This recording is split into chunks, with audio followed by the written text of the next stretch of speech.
اعوذ باللہ من الشیطان الرجیم بسم اللہ الرحمن الرحیم۔ خداوند عالم نے اپنے بندوں کے لیے بے شمار نعمتیں عطا کی ہیں۔ خود خالق کائنات ان نعمتوں کو دینے کے بعد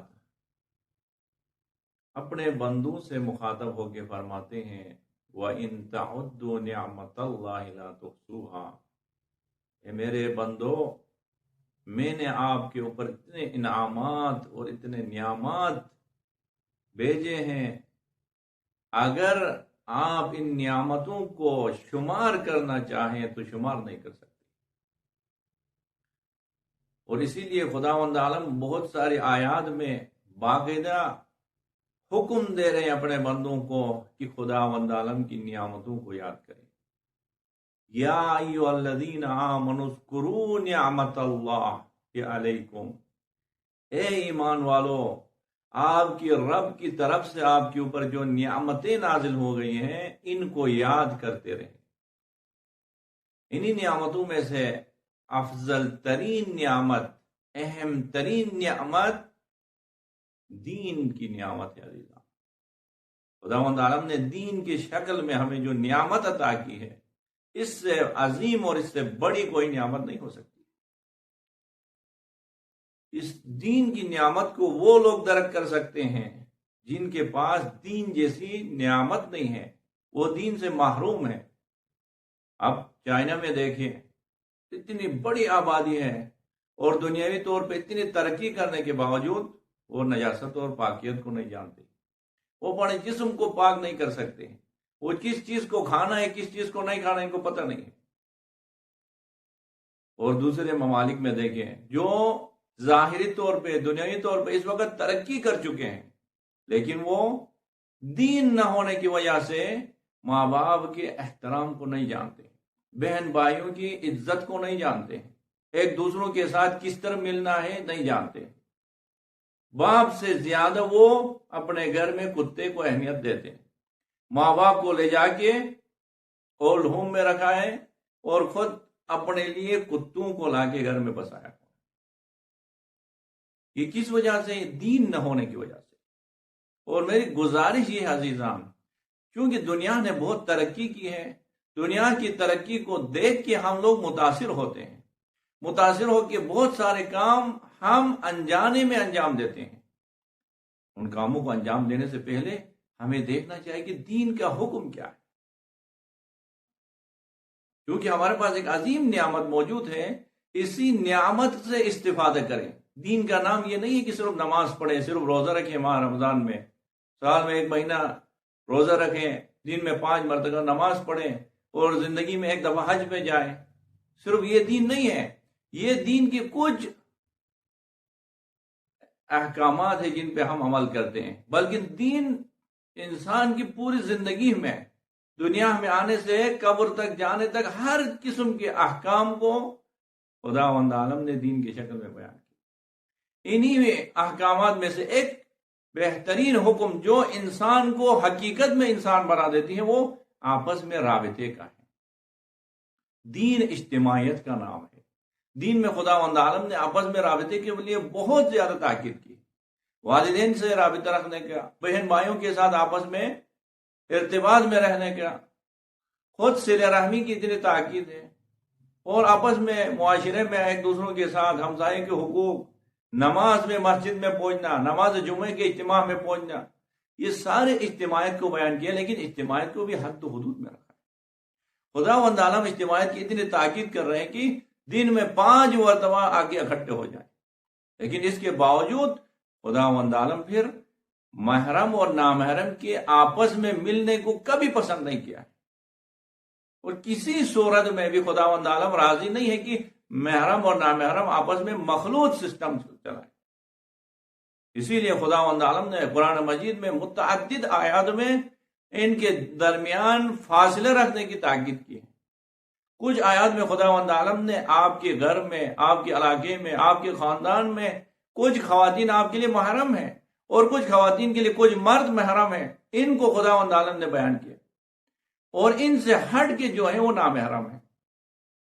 سورہ مبارک نساء کی 24 نمبر آیت میں خداوند عالم ارشاد فرما رہا ہے حرمت علیکم امہاتکم وبناتکم واخواتکم وعماتکم وخالاتکم وبنات الاخ وبنات الاخت وامہاتکم اللاتی ارضعنکم واخواتکم من الرضاع. آپ کے لیے محرم ہے، آپ کے ان کے ساتھ آنا جانا، ان کے ساتھ تعلق میں رہنا اچھی بات ہے. وہ کون ہے؟ آپ کی مائیں، آپ کی بہنیں، آپ کی بیٹیاں ہیں، آپ کی خالہ ہیں، آپ کی جو رضائی مائیں ہیں، آپ کی جو ساس ہے، یہ آپ لوگوں کے لیے محرم ہے. ان کے ساتھ تعلق رکھنے میں کوئی عیب نہیں ہے. لیکن ان سے ہٹ کے جو ہیں وہ سارے نامحرم ہیں. نامحرم کے ساتھ پھر تعلق رکھنے میں خداوند عالم نے بیان کیا. یہی خداوند عالم اسی قرآن مجید میں کیا ارشاد فرماتا ہے قل للمؤمنین یغضوا من ابصارہم. اے میرے حبیب مومنین سے کہہ دیں کہ وہ نامحرم کو دیکھیں تو اپنے نظروں کو جھکائیں. وقل للمؤمنات یغضضن من ابصارہم. اور میرے حبیب مومنات سے بھی کہہ دیں کہ اپنے نظروں کو جھکا لے جب کسی نامحرم کو دیکھیں. ولا یبدین زینتہن الا لہ.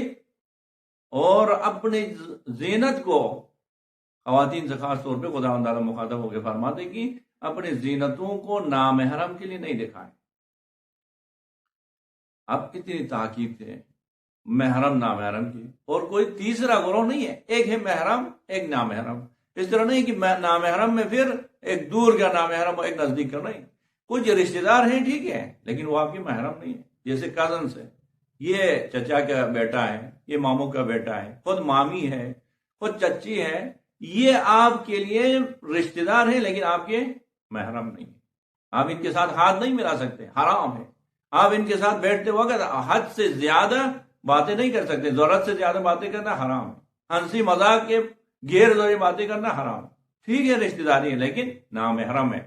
نامحرم ہے یعنی اس طرح خداوند عالم نے ان کو جدا کیا آپ سے، جس طرح بازار میں کوئی ایک شخص ہے وہ اور آپ کے گھر میں دونوں آپ کے لیے نامحرم ہے. جیسے مثلا بیوی کے لیے شوہر کے بھائی جو ہیں، دیور ہیں، وہ سارے نامحرم ہیں. یا اسی طرح شوہر کے لیے کیا ہے، سالی جتنے سالیاں ہیں وہ سارے نامحرم ہیں. لیکن ہم ان کے ساتھ مخلوط نظام میں بیٹھتے ہیں. ان کی بہت زیادہ سختی سے منع ہوا ہے اسلام. اور یہ خود انسان کے فائدے میں، خود معاشرے کے فائدے میں. اسی لیے خداوند عالم نے ان سے دور رہنے کا حکم دیا، ان کو فاصلوں میں رہنے کا حکم دیا، اسی وجہ سے کہ یہ انسان کے فائدے میں. اور اتنی مذمت دین اسلام میں محرم اور نامحرم کے تعلق کے ہوئی کسی چیز کی نہیں ہوئی. بہت زیادہ مذمت ہوئی ہے. اتنی تاکید ہے کہ محرم سے دور رہے، نامحرم سے دور رہے، نامحرم کے رابطے سے دور رہے.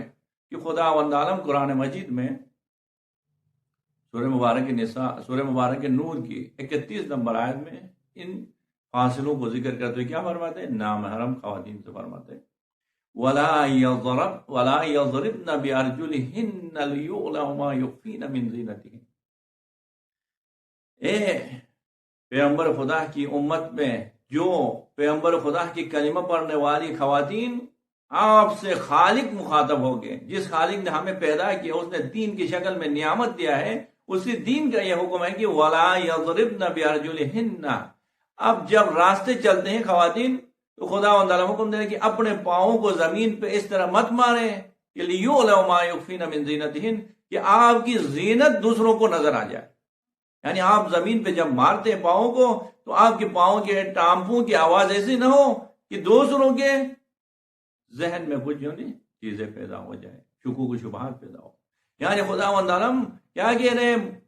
ایک خاتون کی آواز، زبان کی آواز تو چھوڑیں، پاؤں کے چلنے کی ٹامپوں کی آواز کو بھی خداوند عالم نامحرم تک جانے سے کیا ہے؟ منع کر رہا ہے. یعنی ایک خاتون، ایک مومنہ خاتون کے پاؤں کے ٹامپوں کی آواز بھی نامحرم کے کان تک نہ جائے. لیکن چونکہ معاشرے میں ایک دم ترقی ہو گئی، ایک دم انٹرنیٹ آیا، ایک دم موبائل آ گئی، تو ہم نے گھنٹوں نامحرم کے ساتھ باتیں کرتے ہیں. اور یہ ہم معاشرے کے لیے ایک عادی چیز بن گئی. اور گھر میں باقاعدہ ماں باپ کو پتہ ہے، لیکن کہتے ہیں کہ یہ گرل فرینڈ کے سسٹم میں چھوڑیں، یہ چھوڑیں. اب تو آپس میں جو ہے نا کالج میں جاتے ہیں، اسی وجہ سے ان کے نمبر میں بات کرتے ہیں، میسج کرتے ہیں. یہ خداوند تعالیٰ کتنی تاکید کر رہا ہے. کہہ رہے ہیں کہ اپنے بیٹیوں سے پیغمبر پاک کو حکم دے رہے سورہ مبارک کے احزاب میں، یا ایھا النبی قل لازواجک، قل، اے میرے حبیب آپ کہہ دیں لِأَزْوَاجِكَ وَبَنَاتِكَ وَنِسَاءِ الْمُؤْمِنِينَ يُدْنِينَ عَلَيْهِنَّ مِنْ جَلَابِيبِهِنَّ۔ اے میرے حبیب خاص طور پہ نبی پاک سے مخاطب ہو کے فرماتے کہ اپنے بیویوں کو، اپنے بیٹیوں کو اور مومنات کے بیویوں سے، خواتین سے کہہ دیں کیا، یخفین من زینتہن، اپنے آپ کو چھپا لیں، اپنے آپ کو ڈھانپ لیں۔ کیوں؟ وجہ کیا ہے؟ ذالک ادنی یعرفن فلا یؤذین، یہ آپ کی پہچان کے لیے بہت اہم ہے۔ یہ پردے جو آپ کرتے ہیں نا، یہ پردہ کرنا آپ کی پہچان کے لیے، یعنی پردے سے پتہ چلتا ہے کہ آپ باعزت خواتین ہیں، آپ عفیف ہیں، پاک دامن ہیں، اور پاک دامن فیملی سے آپ تعلق رکھتے ہیں۔ اس کو پہچاننے کے لیے آپ کے پاس پردے کی حیثیت۔ لیکن جو معاشرہ ایک دم ترقی کر چکا تو ہم ان ساری چیزوں کو بھول گئے، حکم خدا کو ہم نے فراموش کیا، پامال کیا۔ اب حکم شرع یہ عزیزاں، خواتین کے لیے حکم ہے کہ وہ پورے جسم کو ڈھانپنا ہے، ان کے لیے نامحرم کے سامنے پورے جسم کو ڈھانپنا ہے، صرف اور صرف چہرے کو اور اپنے ہاتھوں کو کلائی سے آگے کھلا رکھ سکتے ہیں، لیکن نامحرم مردوں کے لیے حکم نہیں ہے کہ دیکھنے کا، وہ نہیں دیکھ سکتے، صرف ایک شرط میں دیکھ سکتے ہیں، اگر حرام میں مبتلا ہونے کا خوف نہیں ہو تو چہرے کی طرف یا ہاتھوں کی طرف دیکھ سکتے ہیں، وہ بھی ضرورت کہتے ہیں۔ اس کے علاوہ کسی خاتون کے جسم کے کسی حصے کو دیکھنا جائز نہیں ہے، حرام ہے، سخت گناہ، تمام مجتہدین کا فتویٰ۔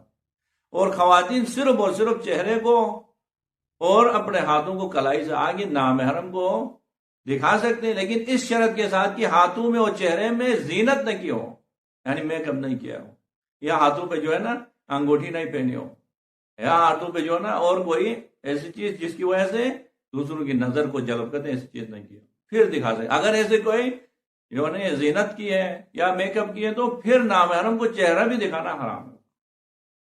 اور آج کل باوجود ہمارے خواتین بڑے اہتمام کے ساتھ پردے تو کیے ہیں، انہوں نے بہترین پردے کے ساتھ میک اپ کر کے وہ آتے ہیں بازار میں، یا باقاعدہ ویڈیوز بناتے ہیں، وہ لوگوں سے لائک لینے کی کوشش میں بیٹھے، اور ان سے جب کوئی بندہ جا کے کہہ رہا ہے کہ یہ کیا کر رہے ہیں، تو بڑے فخر سے ناز سے کہتے ہیں کہ ہم نے تو پردے کے ساتھ باقاعدہ اسلامک ویڈیوز بناتے ہیں۔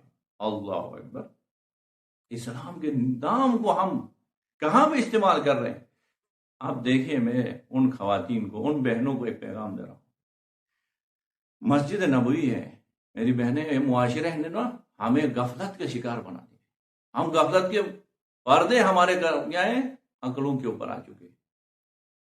اب مسجد نبوی کا مقام دیکھیں، عام جگہ میں نماز پڑھنے اور مسجد نبوی میں نماز پڑھنے کا اتنا فرق ہے کہ اگر آپ نے عام جگہ میں 2 لاکھ رکعت نمازیں پڑھ لی ہیں تو مسجد نبوی میں 1 رکعت نماز پڑھنے کے برابر، یعنی 1 رکعت نماز مسجد نبوی میں پڑھ لیا تو باہر 2 لاکھ نمازیں پڑھنے کے برابر اتنا ثواب ملتا ہے۔ اور مسجد نبوی ہے، اور پھر امام الانبیاء، تمام انبیاء کے سردار، پیغمبر پاک، خاتم الانبیاء حضرت محمد ابن عبداللہ صلی اللہ علیہ وآلہ وسلم نماز پڑھاتے، اور نماز جب باجماعت کے ساتھ ہونا 1 رکعت نماز کے ثواب 150 رکعت کے برابر۔ اگر 10 بندوں سے زیادہ ہو جماعت میں تو پھر پوری دنیا کے لوگ لکھنے پہ آئے، جن و انس لکھنے پہ آئے تو بھی 1 رکعت نماز کے ثواب نہیں لکھ سکتے، اتنا اجر و ثواب ہے۔ اور وہ بھی نماز پڑھانے والے پیغمبر پاک ہیں، اور مسجد بھی مسجد نبوی ہے، اور مسجد نبوی کے ساتھ ہی فاطمہ زہرا سلام اللہ علیہا کا گھر ہے، اور باہر جا کے مسجد میں داخل ہونا نہیں ہے۔ خود یہ شرف امیر المومنین کو حاصل تھا کہ مسجد نبوی کے لیے دروازہ کھلا تھا، یعنی علی مرتضیٰ اور فاطمہ زہرا کے گھر کا دروازہ مسجد کے اندر ہی کھل رہا۔ اس کے باوجود تاریخ اسلام میں کہیں پہ نہیں لکھا ہے کہ فاطمہ زہرا نے جا کے نماز جماعت میں شرکت کی ہو۔ اسلامک ویڈیوز بنا رہے ہیں ہم، اسلامی طور پہ جو نا مداح خوانی کر رہے ہیں، نوحہ خوانی کر رہے ہیں، خواتین آج کل ویڈیوز بنا رہے ہیں اور لوگوں سے لائک لے رہے ہیں۔ یہ صحیح طور پہ حرام ہے، کسی نامحرم کو حق نہیں ہے کہ ماں بہنوں کو جو نا لائک بھیجو۔ یہ کہاں سے سیکھا ہم نے؟ اور بھائی اسلامی ہے، بڑے اہتمام سے۔ اگر آپ کو ایسا ہی کرنا ہے تو اسلام کا نام استعمال نہیں کریں، کیونکہ اس کے گناہ اور بھی زیادہ ہے۔ کسی بھی کتاب میں آپ نہیں دیکھ سکتے ہیں، نہیں لا سکتے ہیں کہ فاطمہ زہرا نے اس عظیم عبادت کو ترک کیے ہیں، صرف وہاں پہ نامحرم کے پاس نہ جائے، مسجد میں نہیں گئی ہے، کبھی جا کے بابا کے پیچھے نماز نہیں پڑھ لی، اس لیے کہ محرم اور نامحرم سے دور رہنے کی خاطر. یہ ہے اسلام، یہ ہے اسلام کی تعلیمات. اور حضرت فاطمہ زہرا جب علی مرتضیٰ علیہ السلام کے حق کو چھینا گیا اور گھر کے دروازے پہ حملہ کیا، تو اس کے بعد فاطمہ زہرا زخمی تھی، 75 دن تک زندہ رہی، کبھی نہیں ہنسی ہے اور اتنی خود سے روئی ہے کہ ام المصائب یعنی مصائب پڑھنے والوں کی ماں بن گئی. اس 75 دنوں کے عرصے میں خود فاطمہ زہرا سلام اللہ علیہ نے اپنے بابا کو مخاطب کری کیا فرمایا؟ کہا بابا آپ کی جانے کے بعد میرے اوپر اتنے مصیبتیں آئی ہیں کہ اگر یہ مصیبتیں روشن دنوں پہ آتے وہ تاریک راتوں میں بدل جاتے، لیکن اس 75 دنوں کے دوران فاطمہ زہرا سلام اللہ علیہ کے اوپر اتنے مصیبتیں آنے کے باوجود ایک دفعہ مسکرائی. وہ کب؟ جب دیکھا تو سلمان فارسی آئے ہیں. سلمان فارسی السلمان منا اہل بیت، کیا پیغمبر پاک نے سلمان فارسی گھر میں آئے تو فاطمہ زہرا بہت پریشان تھی، اور سلمان فارسی نے جب دلاسا دیا، تسلی دی، تو فاطمہ زہرا سلام اللہ علیہ نے کہا کہ میں اس وجہ سے پریشان ہوں کہ کل میں جب دنیا سے چلی جاؤں گی تو میرے جنازے کو بلاخر ایک تخت پہ رکھ کے لے جائیں گی قبرستان کی طرف، تو اس وقت میرے جنازے کی جو باڑی ہے وہ نامحرم کو اندازہ ہوگا. لیکن نامحرم کو نظر تو نہیں آئے گا، پردے کے ساتھ ہے، لیکن اس کے باوجود اندازہ ہوگا، اس وجہ سے میں پریشان ہوں. جب یہ کہنا تھا سلمان فارسی نے کہا بی بی آپ پریشان نہ ہو جائیں، ہم ایران میں ایک طریقے اور ایک رواج ہمارے پاس ہے کہ ہم جنازے کو اٹھاتے ہیں تو اس کو ایک تابوت کے اندر رکھتے ہیں. میں آپ کے لیے تابوت بناؤں گا، اس تابوت میں آپ کے جنازہ ہو تو پھر لوگوں کو آپ کے پاڑی کا اندازہ بھی نہیں ہوگا. جب یہ کہنا تھا فاطمہ زہرا خوشحال ہو کے مسکرائی. اس وقت یہ 75 دنوں میں ایک دفعہ مسکرائی، وہ بھی اس وقت خوشحال ہوئی جب کہا کہ مرنے کے بعد بھی میرے جسم کی طرف کسی نامحرم کی نظر نہیں پڑتی. یہ عزیزان تعلیمات اسلام. اور ہماری خواتین آج کل یونیورسٹی میں بڑے ناز سے تھن بن کے میک اپ کے ساتھ جا رہے ہیں، اور ایک صرف مگنا انہوں نے سر پہ رکھا اور کیا کہتے ہیں ہم نے اسلامی پردہ کیا ہے. عزیزان اسلام کو بدنام نہ کریں. اسلامی پردہ یہ ہے کہ ہاتھوں کو گھر میں رہنا ہے. اسلامی پردہ ایک صرف اور صرف چہرہ اور ہاتھوں کو کلائی سے آگے کھلا رکھنا کی حق ہے، لیکن وہ بھی بغیر زینت کے ہو.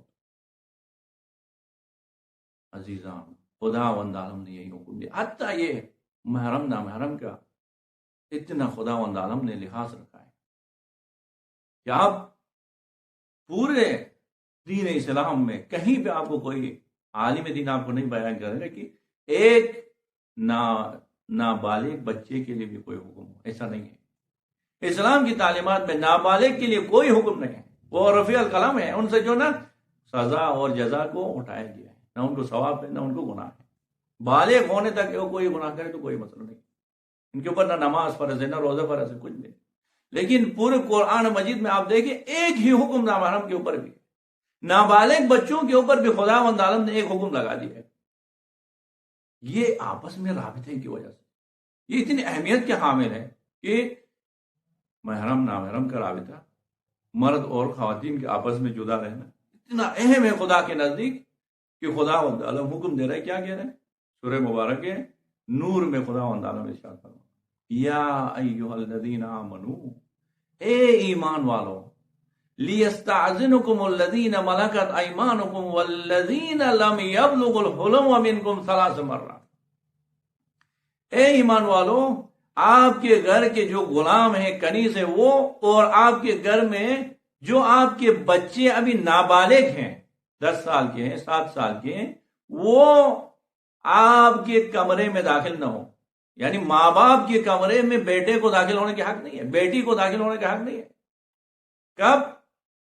3 اوقات میں، 3 ٹائموں میں بیٹا اور بیٹی جو نابالغ ہیں، خلا خدا کا حکم ہے، قرآن مجید کی آیت ہے. ارشاد فرمایا کیا؟ یا ایھا الذین آمنو لیستأذنکم الذین ملکت ایمانکم والذین، اور وہ لوگ لم یبلغوا الحلم، ابھی تک وہ بلوغت کے حد تک نہیں پہنچے، وہ کیا ہوں گے؟ آپ سے اجازت لے کے آپ کے کمرے میں داخل ہوں گے. کب؟ 3 مرات، دن میں 3 اوقات من قبل صلاۃ الفجر، فجر سے پہلے. اگر 5 سال کے بیٹا ہے تو بھی ماں باپ کے کمرے میں داخل ہونے کی اجازت نہیں، بغیر اجازت کے نہیں داخل.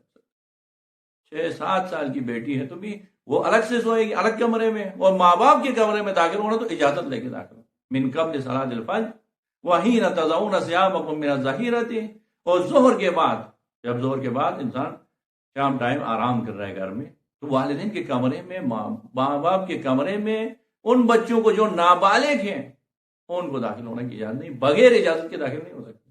ومن بعد صلاۃ العشاء، عشاء کی نماز کے بعد بچوں کو اپنے والدین کے کمرے میں بغیر اجازت کے داخل ہونا منع ہے، اجازت نہیں ہے ان کے لیے، اور وہ تو نابالغ والوں کے لیے حکم۔ اب بالغ ہو گئے جو بچے ہیں ان کے لیے بھی یہی حکم ہے، یہی قرآن مجید میں خدا نے ارشاد فرمایا وَإِذَا بَلَغَ مِنْكُمُ الْحُلُمَ فَلْيَسْتَأْذِنْ كَمَا اسْتَأْذَنَ الَّذِينَ مِنْ قَبْلِهِمْ۔ اب جب حالت بلوغ تک پہنچ جائے تو بھی اسی طرح ہی ماں باپ کے کمرے میں داخل ہونا تو دن میں جو 3 اوقات ان میں اجازت لے کے ماں باپ کے کمرے میں، کسی دوسرے کے کمرے میں نہیں، کسی دوسرے کے گھر میں نہیں۔ یہ بات ہو رہی ہے جن ماں باپ سے بچے دنیا میں آئے، ابھی بلوغت کی حد تک نہیں پہنچے، ان کے لیے یہ حکم ہے۔ تو آپ خود سے اندازہ کریں عزیزان، اب ہم کہاں تک پہنچ گئے۔ ہم جو اسلام کا نام استعمال کرتے ہیں، کیا کہتے ہیں؟ اسلامی ہمارے جو نا کلچر ہے، اسلامی پردہ ہے، اسلامی حجاب ہے، کہ ہم کہاں تک پہنچے۔ اسلامی احکامات، اسلامی کلچر یہ عزیزان کہ ماں باپ کے گھر میں بھی وہ بچے جو ابھی نابالغ ہیں وہ داخل نہیں ہو سکتے، بغیر اجازت کے وہ داخل نہیں ہو سکتے۔ اور حکم اسلام یہ عزیزان، بیٹے اور بیٹیاں اگر 6 سال 7 سال کی ہیں تو ان کے بستر کو جدا کرنا ہے۔ خود 2 بھائی ہیں تو بھی یہ ماں باپ کے لیے حکم یہ کہ اگر وہ 10 سال تک پہنچ گئے، ابھی تک 10 سال ہو گئے، ان کے بستروں کو جدا کرنے کا حکم۔ یہ سارے احکامات اس لیے نہیں ہے کہ اس سے خدا کو کوئی فائدہ ہو، نہیں، اس سے معاشرے کو فائدہ ہوتا ہے۔ اس کی وجہ سے معاشرے میں غیرت پیدا ہوتی ہے، اس کی وجہ سے معاشرے میں دیندار لوگ پیدا ہوتے ہیں، اس کی وجہ سے انہیں احکاموں کو جب ہم فالو کریں گے، انہیں احکام پہ ہم عمل کریں گے تو ہمارے اندر خمینی جیسا پیدا ہوگا، ہمارے اندر خامنائی جیسا پیدا ہوگا، ایک لیڈر ملے گا۔ لیکن ہم ان چیزوں کا خیال نہیں رکھیں گے تو نام اسلام کا استعمال کریں گے، لیکن ہمارے پاس کیا ہوں گے ہم دیکھیں۔